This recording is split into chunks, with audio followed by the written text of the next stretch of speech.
Hey, I'm Brendan, and this is Mel. We're here for P3, closing up the end of our coverage of the show here Friday. Still goes until Saturday, though, so please make sure that you have a chance to get by if you haven't yet. Great deals are going on everywhere.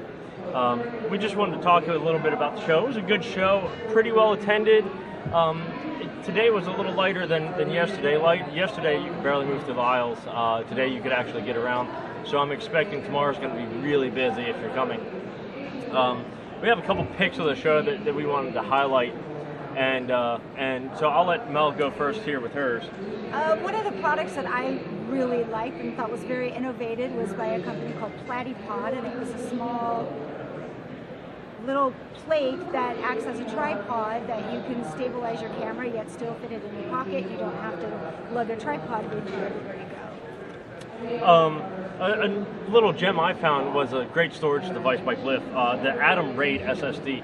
It actually is a solid-state rated terabyte drive with two 1 terabyte solid-state disks in it. It's a really great little compact unit, really rugged. Something to definitely be on the lookout for. Hopefully we'll be having a review coming up here soon on that.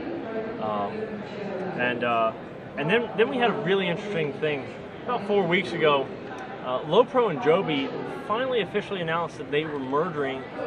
We'll talk about a slip. Merging with Manfrotto. Manfrotto is going to continue the LowePro line and the Joby line because they're both very well-known brands, but use some of their marketing power to help them continue with their innovation and expand their reach. Yeah, it's really interesting. They in the last couple of years have really taken over some of the smaller companies, merging them all together. But it's, my pronunciation sucks sometimes. It's a good thing though, because these smaller companies are having a bigger voice with them, I think, and where they might have had 30 products or 100 products before, they are getting slimmed down a little bit. But it's the best sellers, and that's not necessarily always a bad thing. And they will, with LowePro and Joby, because they are somewhat niche items. LowePro is more adventuring, outdoor type of carrying systems, whereas Manfrotto focuses more on the urban type of bag systems. And Joby is very well known for the Gorilla Pods, which are completely different from Manfrotto's line of tripods. Wanted to give a big shout out here. If you're watching this video, and almost all the videos that we shot this past 2 days, they were all shot using not only our camera, which was a Samsung S7, but Litra lent us one of their torches for these videos. And I tell you, it is an absolutely amazing product. We only had to charge it once, and that really was only about 2 hours ago. So all the rest of the videos, some stills that we used for it when we forgot to shut it off, it worked, and it's worked great.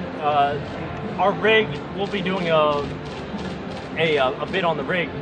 You'll probably see photos of it in various places, because I think there wasn't a single time that we were shooting every place we stopped, people had to stop and take pictures of Brendan's video. Yeah, people got big red cameras around here and everything else like that, and here I've got a cell phone little $15 rig with some nice quality light from Litra and an extra on a mic, and they're paying more attention to that than the latest Sony Alpha that just came out. Another new product that caught my eye was a tripod. It was a tripod jacket made by BlackRapid. And what this is something that goes around your tripod, has various pockets that you can hold, will hold lenses, extra gear, snacks if you need, if you're out on a long shoot. And the weight of that can also act as a way to hold your tripod down, to keep it from wobbling in the wind, and then it all wraps around itself to hold it all neatly together. Olympus also had some new and innovative products with their EM10 Mark III, and they had a couple new prime lenses that caught our eye. Yeah, they're 14 and 45, especially their 45 is what I want to talk about here. Their 45 lens, which is the equivalent of about a 90 millimeter on a standard 35 millimeter, since there's the crop frame. It's an f1.2, and it's sharp at f1.2, really sharp. Very sharp.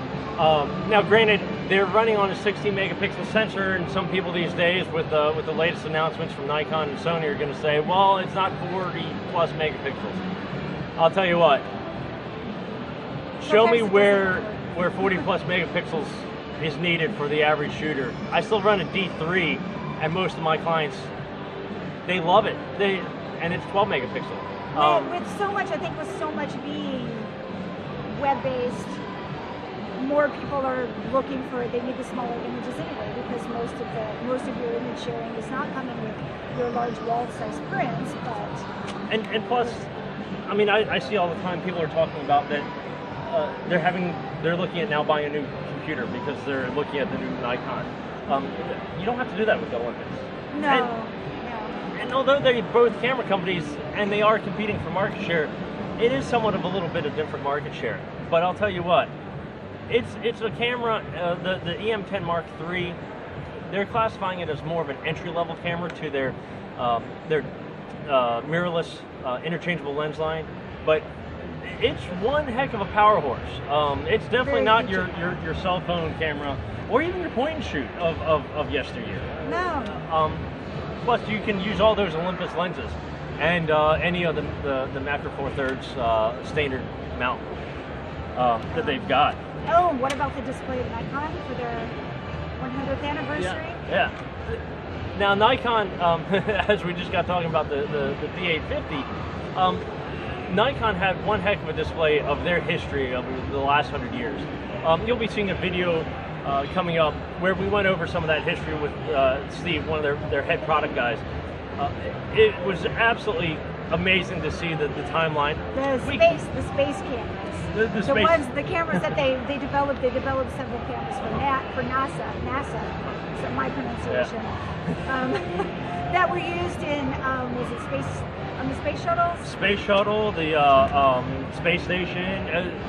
They had a whole variety of stuff. Their Nikonos underwater system. And yes, you can see all that stuff online, but you'll really notice if you come to the show and look at their display, the real evolution of cameras, and cameras as a whole. You can see where they might have taken something from someone else and where someone else took something from them. But yeah, definitely their NASA cameras are something to look at if you get to make it to the show. All right. Another thing that caught my eye was, of course, Think Tank, who is a leading maker of camera carrying systems and bags. You do like your bags. I do like my bags. I love camera bags. And what color do you like them in? Pink, right? No, not pink. Okay. They are not pink. Think Tank has continued with their innovation. They have two great new roller bags. One of them is called the Navigator, which is a very lightweight system that will fly better for you if you're traveling overseas. And then my favorite was the Advantage, which is a roller bag that loads from the top as opposed to the front. Amazing products from Think Tank as always.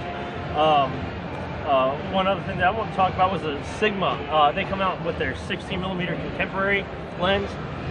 It's a nice lens. It's lightweight, but it doesn't feel cheap. They're aiming it mostly at the mirrorless market, and so you need a little lighter weight lens. The big, heavy art lenses that they have are extremely nice. Don't get me wrong; they are amazing quality.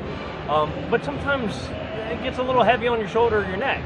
The 16mm that's coming out, something definitely to keep your eye on, and their entire involvement of their line. I recall in just years, 10 years ago, Sigma was really. Sigma, Tamron, Tokina, all the third-party lens makers, they really, a lot of people kind of went, well, they were seen as a cheaper alternative to your big branded lenses. Like if you could not afford that big Nikon lens, you could get a Sigma because it was cheaper. Yeah. They seem to be moving away from that lens. Yeah, and this contemporary lens is one of those lenses to definitely look out. And I'm sure you guys have seen some of the art lenses. Everybody's shooting those art lenses with the new Nikon D850 for that high megapixel, high resolution. As opposed to a Nikon. As opposed to the Nikon lens. Yeah, and so Nikon has some excellent lenses, so that tells you something. Be on the lookout. Sigma is looking to possibly turn some heads in the next couple of years, I think. I think they already are. They should be continuing. Yeah, they're pushing the boundaries. And one bonus here, I'm throwing Mel for a loop here. Oh. Lens Baby. Lens Baby. Who doesn't like lens, baby? Everybody loves lens, baby. It's a bendy lens, or it's their new more prime lenses that aren't bendy, but have really awesome features.